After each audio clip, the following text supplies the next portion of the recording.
Welcome to What No One Knows, the podcast that tells the secret behind the published books, hosted by Lisa Marie Garcia, the Chief Operating Officer of Now Publishing, a full-service book publishing and author PR firm. Through the years in the publishing industry, we've heard the statement over and over, "This is what no one knows," when we interview would-be authors wishing to tell their story. This is what this podcast is all about. And now to our podcast and our host, Lisa Marie Garcia. Hello, and thank you for listening to our Now podcast called What No One Knows. So this podcast, I have to tell you, came together for us a couple years back. We only started recording in 2020, but it came to us a couple years back when I would sit across from a potential client with our editor-in-chief at the time, and we would hear clients say, "Look, I want to write this book because I want to tell you something that no one knows. What I'm going to speak right now is something that no one knows." And so that just kept coming out and coming out. So that's where this podcast came from. And I'm bringing this up today because today our guest is Carolyn Smith, who happens to be our Now Publishing Editor-in-Chief. We're going to talk a little bit about that and how she came to join our team and the wonderful work that she does.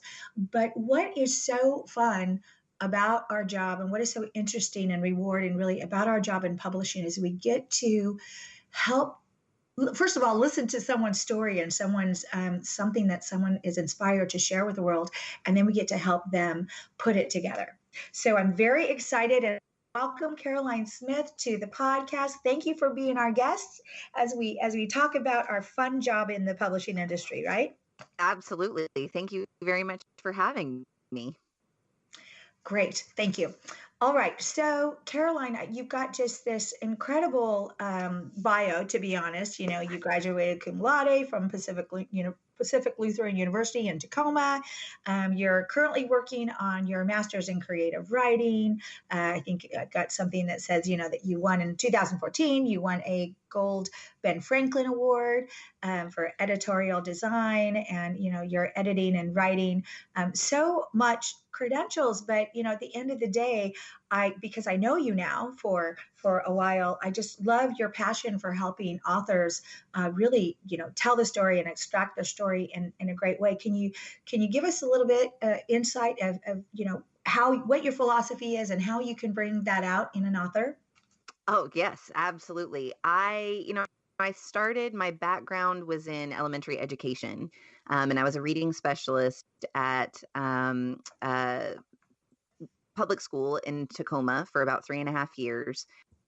And I absolutely loved my job, but I felt like we weren't necessarily giving credit to our students.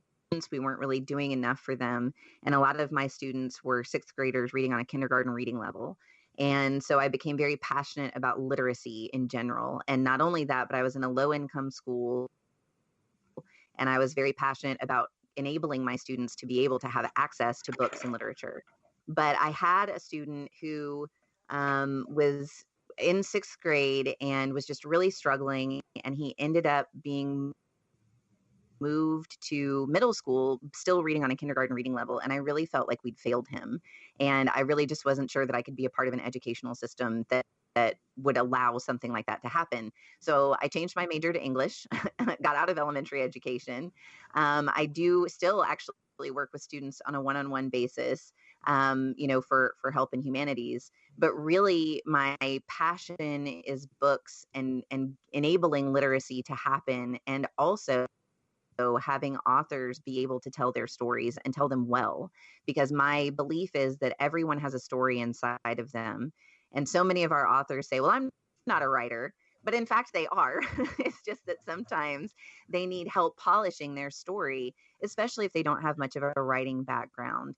So really the tools that I have and the credentials that I've tried to build have really been in service to my authors. I want to be able to help them tell their stories, tell them well, tell them with feeling, with emotion, not detract anything from their story, and polish it in a way that's ultimately going to be marketable for them, because their name is on the book. Mine is not typically. I might have authors every now and then that honor me by, including me in the acknowledgments, but their name is on the front cover. And really, this is their reputation, and I take that very, very seriously.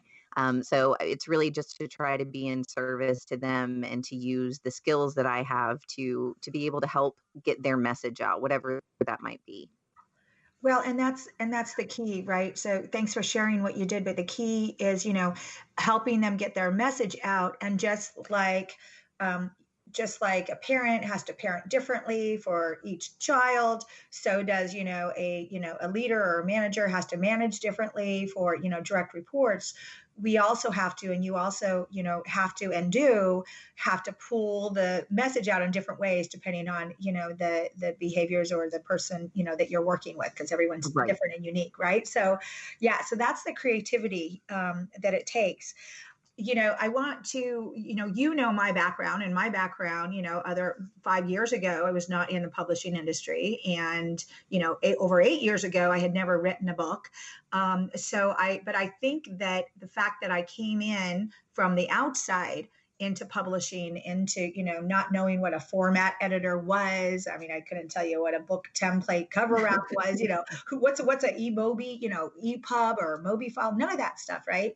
Which now we live and breathe every day and every night. Every day. I know. What happened to our never working on weekends? That's going to wait a little bit. I know we got to put the brakes on that coming up. But anyhow, luckily the holidays are here. But I think that, I've said this a couple times to other professionals that I know, when they said, how did you go from tech to publishing? And I said, what I say is, what we're doing together and now publishing with our team is a professional service. We are a professional services firm. And I always looked at it that way. And of course, that is my background in tech. We were a professional services telecommunications firm for 18 years.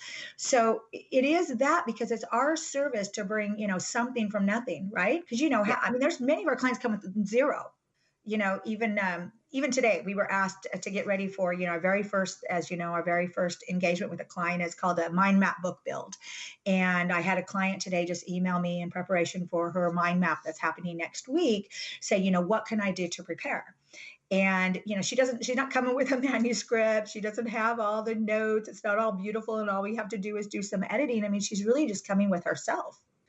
And, so back to that, your skill in building something from nothing is that professional services part of what we do, that we take, very serious, and, we work hard to make it right. And I'm in awe of the part that you do, and then in awe of the part that the rest of the team does, because, I think companies should sometimes go back to the focus of, focusing on what they do great and how they do it, and, congratulate themselves, because a lot of times we're just always working for the next client or the next event or the next or the next month. But really, it's nice to take pause and congratulate yourself. So I guess this is a little bit of self-congratulating going on here, but that's okay. That's all right. It's our show, right? Exactly. Okay.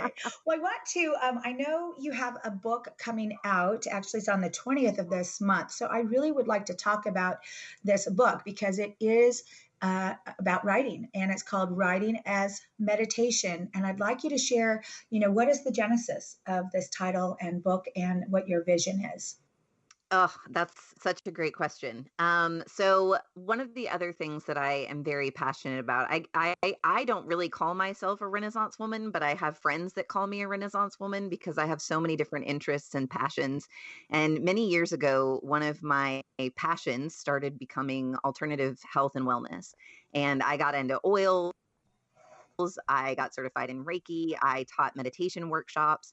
I was just very much into the idea that we really need a holistic perspective in order to be healthy and well. And not only from a physical perspective, but also mental, emotional, and spiritual. And so those 4 pillars really encompass everything that I try to accomplish. So I have a yoga and meditation practice that I do every day, even if it's only 15 minutes. I always squeeze it in. It's my sanity from the rest of the things that are happening in the world. And I always try to incorporate gratitude and compassion into my meditation practice, especially. But I realized one day that I was actually reading a book on meditation, and I realized that writing really can be a form of meditation. So I took the experience that I have of working with my clients. Many of the authors that I've worked with have been through something traumatic. And we've been able to tell their story. And without fail, all of them have told me that their process was hard to go through and relive a lot of these emotions, but ultimately everything that they were writing ended up being very cathartic for them. So I realized that writing and writing is a tool in therapeutic processes all the time.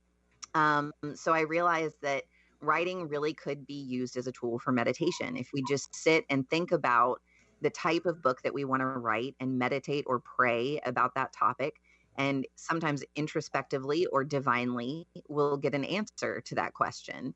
And to just really take 15 minutes a day and sit in quiet contemplation of what the content needs to be of the book, or even if you finished writing the book, those 15 minutes could be spent in thinking about a marketing plan, working on social media plans, thinking about the cover, anything along those lines. So I often tell my writers, 15 minutes a day to focus on your book, which seems very small, but it adds up very quickly. And even if that has been completed, the writing has been completed, 15 minutes in pursuit of your book. So sometimes that might mean that you just sit and think quietly about what's happening with the book. There's no writing involved. But the idea of meditation and writing going together, meditation really is anything that you sit and focus on only on that one thing. Because in this world, we have so many different things coming at us, and it's hard to really just focus on that space of silence or just only on one thing. Multitasking is not very healthy for the brain. So it's hard to chatter, that chattering monkey mind that we hear about all the time doesn't stop. So anything that you can do in that amount of time and only focus on that one thing. So whether that's writing or painting or running or work, all of those things can really be considered meditation. So I basically took my two favorite things, which is a passion for wellness and meditation and writing and coaching my clients, and put those two things together in a book. And I don't know why I didn't think of it sooner because it's so natural to put those two things together. But it finally came together in the form of this journal and guidebook. So the first few chapters are dedicated to kind of walking authors through the process of the things that they need to think about for their writing journey. And the rest of it really is just a journal. I really encourage my authors to write in a writing journal, to have a central place to keep all of their ideas while they're writing in the process. And so hopefully it will be beneficial to authors. The techniques that I've used in here have been very beneficial to authors. So hopefully this will have the ability of reaching a wider audience.